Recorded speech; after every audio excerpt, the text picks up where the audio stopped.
Bueno, queremos partir con el contexto y qué es lo que queremos... ¿Hay algún eco? ¿Qué queremos contarles hoy día? La verdad es que nuestro interés principal de hacer esta conferencia es que queremos ayudar y ser un aporte para impulsar el emprendimiento y la inversión en nuestro país, y siempre a través de la colaboración público-privada. Sabemos que esto es un esfuerzo que tenemos que hacer todos. Y en estos últimos meses hemos estado trabajando estrechamente con las autoridades de gobierno para buscar soluciones a los problemas que ha generado la contingencia nacional e internacional, específicamente a lo que ha generado la pandemia. En eso hemos hecho un valioso esfuerzo y creemos que hemos logrado grandes avances. Sin embargo, hoy día de lo que queremos hablar es de nuestra mirada para abordar una problemática que lleva muchos años, que no es nada particular de la pandemia ni del contexto de nuestro país ni del contexto internacional, sino que es algo que lleva muchos años incubándose y creemos que tenemos que abordarlo con urgencia. Y me refiero a las trabas o a los nudos críticos que hoy día enfrentan todos los proyectos de construcción que se ejecutan en nuestro país, tanto en su aprobación como en su ejecución y posteriormente también en su recepción. Y nos referimos en particular a ciertos aspectos de la institucionalidad, especialmente al sistema de contratación pública, que impacta en todo el proceso de gestión de un proyecto, y finalmente la estabilidad de las empresas. Nosotros creemos que una de las razones por las cuales la industria de la construcción ha sido especialmente vulnerable a la crisis provocada por la pandemia es por estos problemas de largo plazo y que tenemos que abordar si no queremos que futuras crisis impacten de la manera como se está impactando hoy día a nuestro sector. Y para evidenciar estos nuevos críticos nos hemos basado principalmente en el estudio que elaboró la Comisión Nacional de Evaluación y Productividad hace un par de años, sí que tiene algunas conclusiones que les vamos a mostrar, y también en datos que ha generado la propia Cámara Chilena de la Construcción. Y para darles un contexto que seguramente varios ya han escuchado en otras oportunidades, y por qué creemos que es tan fundamental abordar estos nuevos críticos, es porque la construcción es responsable del 7% del PIB en nuestro país, ejecuta el 64% de la inversión en la economía, le da empleo a alrededor de 790.000 personas, hace posible que la entrega de 116.000 viviendas al año y desarrolla alrededor de 1.400 proyectos licitados por el Ministerio de Obras Públicas. Y esto es un contexto más económico de lo que significa el sector, pero finalmente lo más importante de nuestro sector es que aporta a la solución de problemas sociales. Hoy día tenemos un déficit habitacional de 640.000 viviendas que finalmente afecta a 2 millones de personas, y creemos y estimamos, según estimaciones de la Cámara, que al año 2035 vamos a tener que construir 2.600.000 viviendas. Por lo tanto, es un esfuerzo muy importante. Y por el lado de infraestructura, necesitamos invertir 177.000 millones de dólares al año 2031 para cerrar las brechas que tenemos en infraestructura en nuestro país. Para eso la Cámara desarrolla el estudio, el informe de infraestructura para el desarrollo sostenible, donde se identifican estas necesidades y estas brechas, y de esa inversión un 40% tiene que ser financiada por el Estado vía ley de presupuestos. Así que eso como gran contexto. Bueno, nosotros hacemos eco del llamado al gobierno fundamentalmente de mejorar la productividad y la inversión, ¿ya? Y eso tiene que ver cómo justamente lo abordamos. Paula ya mencionó lo de la Comisión Nacional de Evaluación de Productividad, que por lo demás es una institución que depende del Ministerio de Economía, en que abordando este estudio en la ruta de un proyecto, y es lo que queremos mostrarles. La ruta del proyecto es la planificación, el diseño, la adjudicación, los permisos y la construcción. Y lo que vamos a levantar son las trabas que levanta la propia Comisión Nacional de Productividad. Por ejemplo, los países referentes, y son los países referentes que abordó la Comisión Nacional de Productividad, que por lo demás en la media de la OCDE, invierten entre 5 a 7 veces más en el diseño de los proyectos que lo que se invierte en nuestro país. Eso tiene que ver también con la fortaleza de la planificación de los proyectos. Un 96% de los contratos, y esto lo abordó el Ministerio de Obras Públicas ya hace un periodo, de obras públicas sufren modificaciones, con un aumento promedio del 30% de los plazos. Aquí también quiero hacer un llamado, por ejemplo, en el caso de los hospitales públicos, los hospitales públicos salen un 50% más aproximadamente que una clínica privada, producto de todas estas trabas que estamos viendo. La resolución de controversias por la vía de la justicia civil tarda 8 años. ¿Ya? De hecho, también una de las recomendaciones que hubo en la Comisión Engel hace un montón de tiempo atrás era darle más atribuciones al Tribunal de Contratación Pública, que hoy día llega solo hasta el minuto de la licitación. Esto también está propuesto en la Comisión Nacional de Productividad, de poder generar mecanismos de este tipo. Alta conflictividad de los contratos, el 50% de las obras presentan algún grado de controversia. Estos son cifras normales en el mundo. El problema es que no tenemos los mecanismos que se hagan cargo de cómo abordamos estas controversias. En la etapa de adjudicación existe el problema respecto a la calidad de las bases de incertezas que se generan durante el proceso de licitación, lo que aumenta el riesgo de realizar obras por parte del contratista. Los reglamentos de inversión pública tienen problemas estructurales que afectan al Estado, a los contratistas, a las personas beneficiarias. Estamos hablando hace mucho tiempo ya de la modernización de los reglamentos de obras públicas, justamente va a hacernos cargo de los procesos que hoy día viven en el mundo, que son mucho más digitales, tecnológicos, colaborativos. Suelen ser incompletos, pocos claros y ambiguos. No son capaces de regular sistemáticamente los principales aspectos que se presentan durante la ejecución de las obras y con muy poca autonomía regional también. Estamos viviendo un proceso de organización importante en nuestro país y vemos que también está muy centralista todo este proceso de adjudicación y de reglamentación. Dejan espacio para interpretaciones, traspasan riesgo excesivo a las empresas. Hoy día en todas las empresas, más que ingenieros a cargo de las obras o constructores o arquitectos, hay en muchas partes el staff más importante son los abogados, y eso tiene que ver justamente con la controversia y lo que está haciendo más cara la obra pública y más ineficiente para el Estado también. En términos de los permisos, se identificaron por parte de la Comisión Nacional de Evaluación y Productividad más de 400 permisos distintos otorgados por más de 50 instituciones públicas que podrían ser necesarios para desarrollar un proyecto de construcción. O sea, esto es un exceso donde uno lo mire y en nuestro país está exacerbado. Por ejemplo, ejecutar un proyecto de edificación residencial demanda 133 permisos, de vialidad 149 permisos, de infraestructura de salud, un hospital, 180 permisos, y energías renovables no convencionales, 176 permisos. Hemos escuchado en la prensa lo que ha pasado con el proyecto de hidrógeno verde, por ejemplo, en Magallanes, entre otros. Obtener un permiso de edificación toma en promedio 127 días corridos, superando largamente el plazo legal establecido, que son 30 días o 15 días con revisor independiente.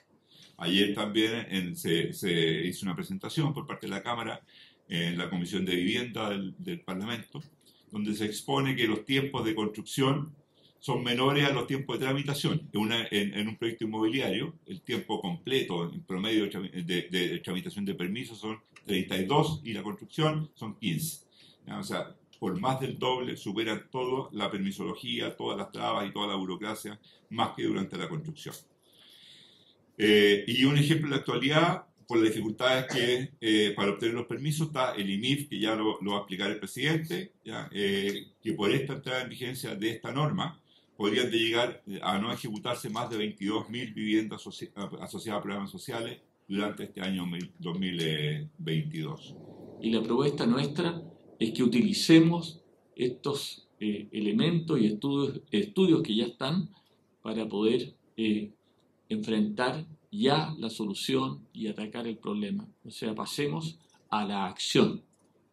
Posteriormente también, hace 2 años atrás, salió este informe que se llama Productividad del sector de la construcción.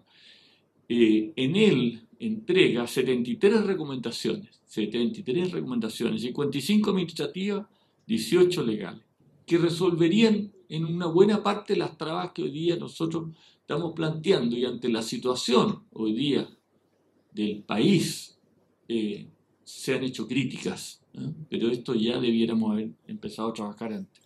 Ahí tenemos 5 recomendaciones relativas a edificación privada, 25 de infraestructura pública, 43 que impactarían a ambas actividades de la construcción.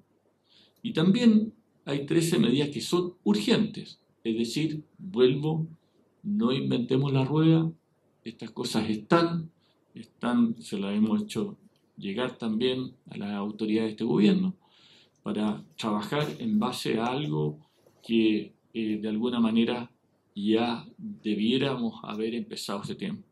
También nosotros como Cámara realizamos un informe tiempo atrás para promover las relaciones justas y equilibradas.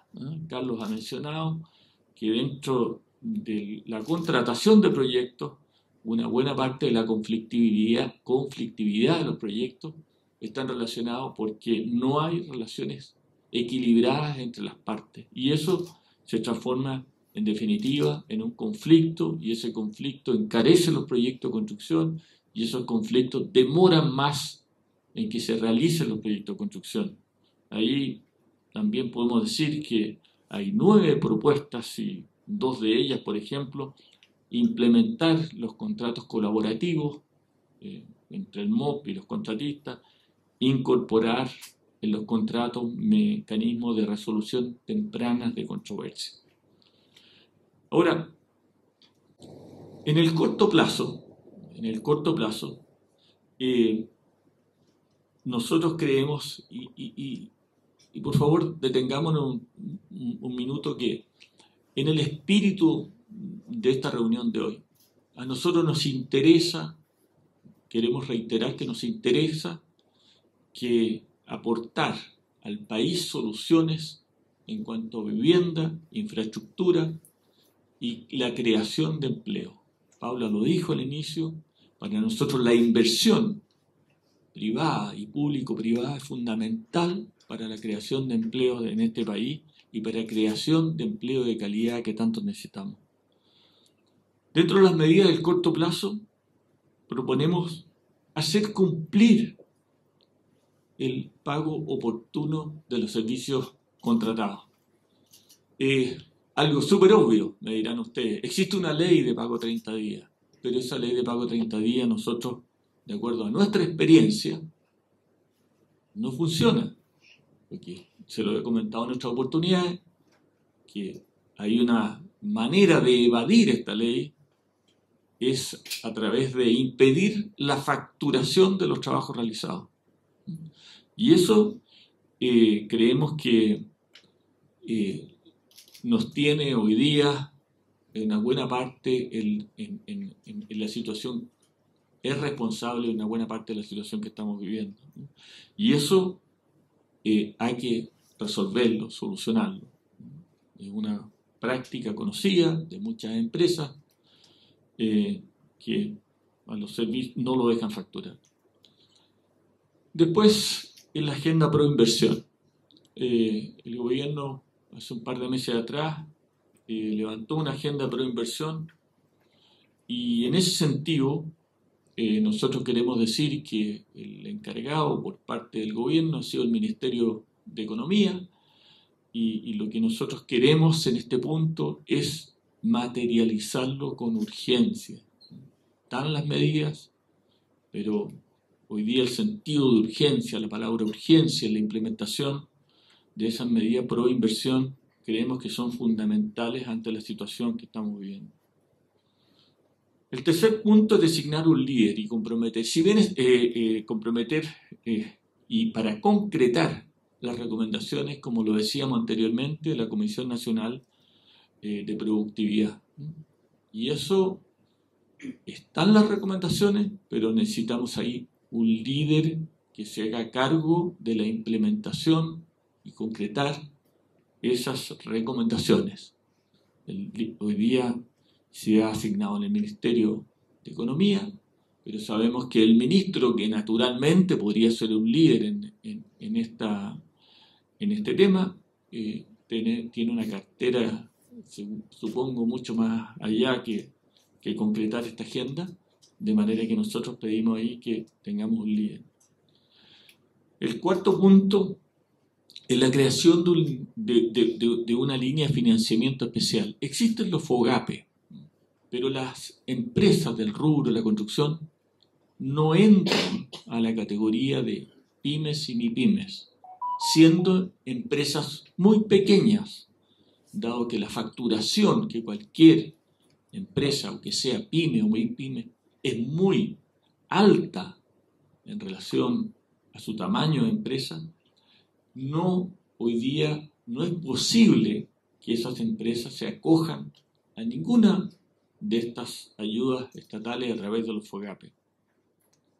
También hemos pedido en ese mismo punto, aquí en Chile no está perfeccionado el mecanismo ya cuando pasa a mayores, por decirlo así, de la reorganización judicial. Ustedes conocen las grandes empresas que han tenido reorganización judicial, han tenido que irse fuera del país para que este sistema de apoyo a las empresas, para que puedan tener viabilidad en un futuro, debe hacerse fuera del país porque en Chile no está perfeccionado.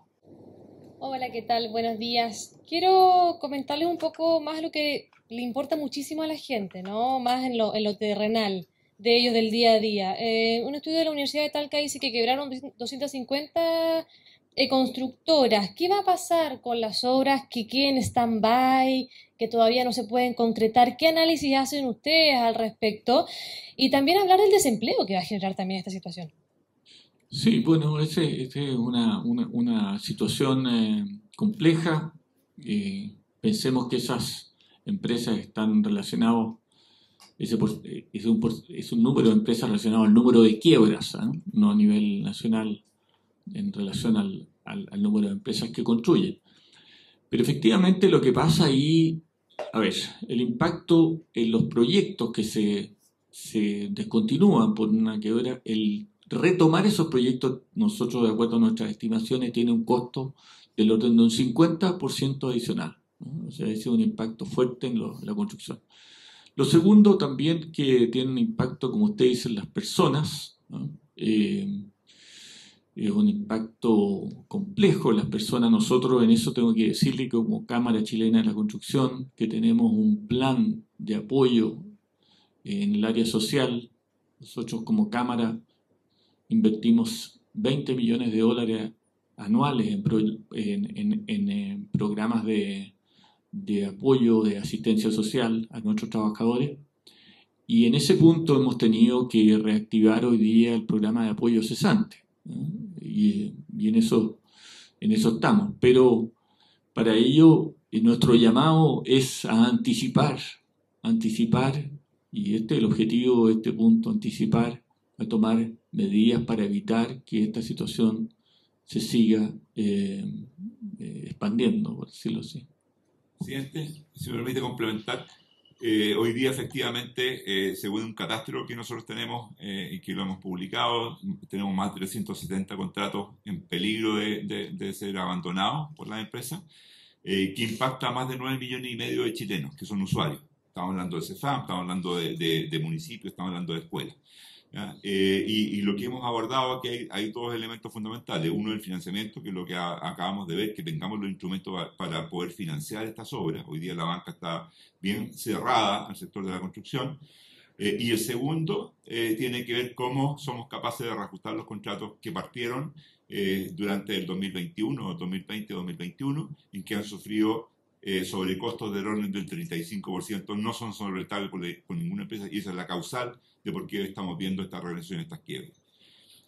La primera parte está siendo abordada por el Ministerio de Obras Públicas, entendemos que va a tener una solución luego. Recordemos que solo la mitad de la inversión pública es desarrollada por el Ministerio, por lo tanto hay que generar las soluciones en el Ministerio de Vivienda, en los gobiernos regionales también. Pero aquí la preocupación es, primero, darle solvencia a las empresas que están ejecutando estas obras para que las terminen y no afectemos el empleo ni tampoco a los usuarios. Y segundo, tener el financiamiento para la gran cartera de inversión como ha sido declarada y como está en el presupuesto de la Nación para el próximo año.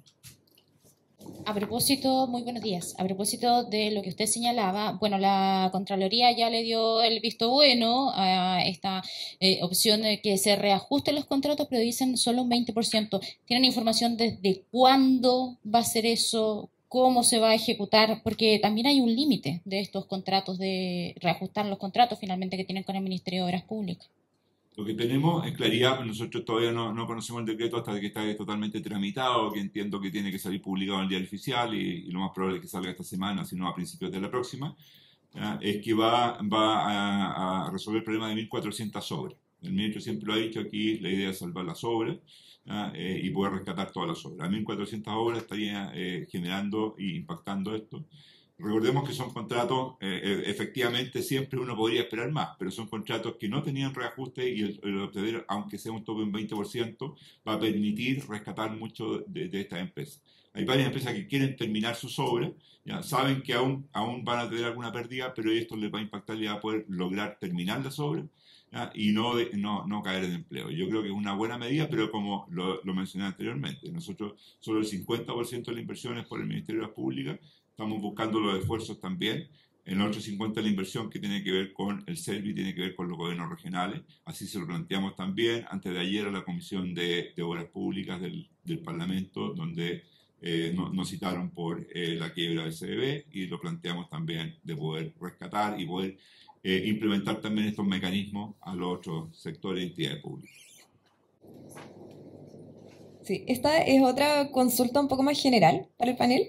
Esta semana escuché que el MOP estaba considerando retomar obras de la constructora Claro Vicuña Valenzuela a partir de las empresas que participaron de algunas de las licitaciones, por ejemplo, y quedaron en segundo lugar. Quisiera preguntarles qué les parece, si esta medida la consideran óptima o no. Y la segunda consulta es para Antonio. Queda, creo que exactamente una semana antes de que deje el cargo en la Cámara, y quería saber qué espera de la próxima gestión, respecto también del rol que cumple en cuanto al diálogo con el MOP.